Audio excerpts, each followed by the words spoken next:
I always take what I want and I always give it 100. What's up, guys? Welcome back to the After School Shift podcast with me, Miles. And today we're going to be talking about the World Cup final and what a World Cup it was. It had everything, spills, penalties, it had everything. And we're talking about France and Argentina, with Messi as the leader of Argentina, and Mbappe, the leader of course, France. And today we're going to give our full breakdown of what's happened. So in the first few minutes, during the 23rd minute, Messi got a penalty. And of course, as you know, Messi, being Messi, he always scores his penalties. Bam, slots it in, cool and calm. And then they score a second goal by Di Maria. Di Maria comes in with a second goal and puts them 2-0 up before half time. But then before half time, he made Didier Deschamps made two changes, which then brought on those young players into the mix to make sure, freshen up the team. And it paid off, as which they brought back two goals by Mbappe, a penalty and a really good strike that he scored. And when I saw that goal, I was like, damn, that is a really good, I can't lie, I can't hate. It's a really good goal. And then, as it happened, went into extra time. And by the time extra time came round, boom, another goal came in. Argentina responded, bang, goal. Messi scored again. He scored in every World Cup game he's played in. Group stage, semi-finals, round of 16, quarter-finals, all the way up to the final. He scored in every game. It's amazing. I can't lie. That's Messi. That's Messi himself, isn't it? But Mbappe wasn't gonna let that happen, especially Mbappe. Mbappe came back, tried to hit his elbow, and they scored a penalty. And Mbappe slotted it in, making it 3-3 around extra time, scoring a hat, which left Mbappe scoring a hat trick in the final. That's crazy. That's literally crazy. Like, I've never even seen that before in a World Cup final. And then it went down to of course, penalties. Penalties, the most crucial thing. The reason why England usually never win a World Cup always comes down to a penalty shootout, or any major competition, in fact. But they showed up. Emiliano Martinez was really the best keeper of this tournament, behind, I think, Bonu and Luka Vojovic from Croatia, the Croatian goalkeeper. Those three have arguably been the best keepers of this tournament, in my personal opinion. If you have any opinions, then you can just put in the comments and say who was your best player, what games did you like, what teams did you enjoy, and whatever. But after that, they missed, and even Martinez, he was trolling them, got the ball, threw it down on the ground, and let Tchouaméni go and get it, and then Tchouaméni missed, and then he started dancing, shaking his hips. It was so funny. And then it all came down to one player, Montreal, who plays, I think, in the Premier Liga, I think in the Argentinian league. And he took it back, hits it past Lloris, gets it past Lloris. Lloris goes the wrong way, hits it left corner, and wins Argentina the World Cup. All the players went to go surround Messi, because they were like to Messi, we did this for you. This is your World Cup. We finally did it. We did it all for you. This was our biggest motivation, was to get you that World Cup. Even Sergio Aguero was with him during that time. He was his roommate there, and Sergio was giving Messi motivating this, to say that you're gonna do this, you can win this. And of course, like he did, he won it. He even won the Golden Ball. He won both awards.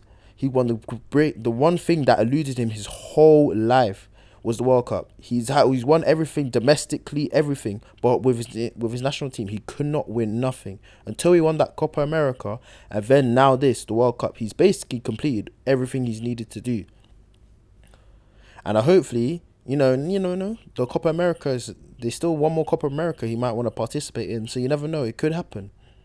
He could win another Copa America, which I hope he does that, because then that's even making it even better. And put in the comments your GOAT debate. Who's the better, Messi or Ronaldo? I know most of you guys are going to say Messi. And there's people here that say, oh yeah, they were Ronaldo, and then Messi won the World Cup. They're like, oh no, we're Messi fans now. Tell them that, no, that ain't it. You are a Ronaldo fan, you're a Ronaldo fan. You're a Messi fan, you're a Messi fan. but you can respect. But I get that you can respect both. But for me personally, Messi is my goat. He's my goat of football. Honestly, he's done everything. I've seen Messi play when I was young. I was watching Messi play when I was younger. His highlights of Barcelona. He was literally magic on the ball, and I loved it. I remember a stat he had. He scored 91 goals in a calendar year, which was unheard of and never been done before. As well as 7 Ballon d'Ors. 7 Ballon d'Ors, more than Ronaldo has. And it showed why Messi's pretty much the better player. That's in my personal opinion, though.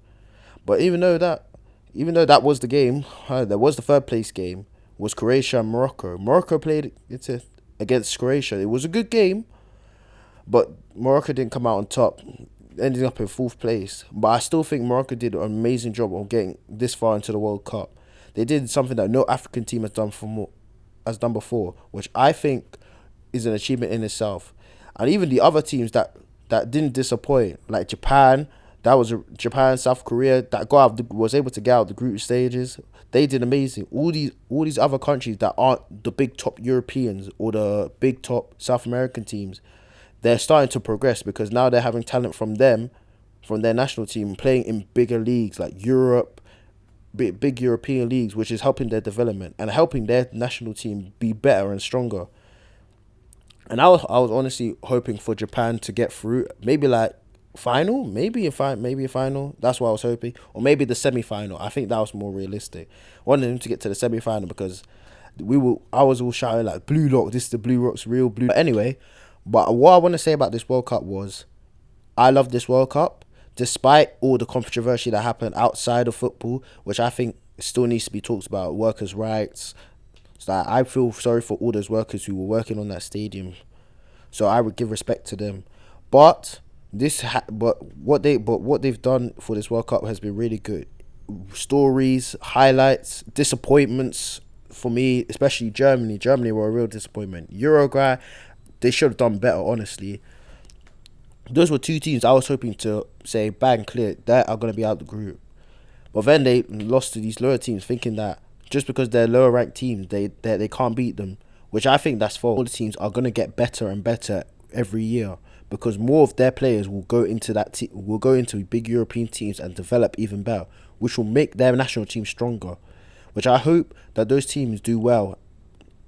And I wish those teams do well. The lower ranked teams like Japan, like Morocco, have more players coming through and playing in the big European clubs and making their team stronger to play in the World Cup or any Europe or any country. What I want to say is that this was a really good World Cup. I loved it.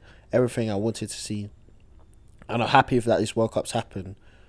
Wish it wasn't in the winter though. I wish it was in the summer. But, temperatures in Qatar are really, really hot in the summers. So that's why. But anyway, that was basically my review for the World Cup. If you like what I've said, like, comment, subscribe. Oh yeah, and I want in the comments put some opinions down on what the World Cup. Put some opinions down on the World Cup. So then next episode when I do this podcast, I'll be with my co-host Rao, because he's not here because he's on holiday. But once he's back, we'll do some opinions. We'll put some comments on your opinions, and then we'll review them. And then go through it, and then we'll talk about those reviews and say, is this good or this is bad. So join us next time on the After School Shift podcast with me, Miles, and hopefully Rao. Thank you guys. Like and subscribe, and good night.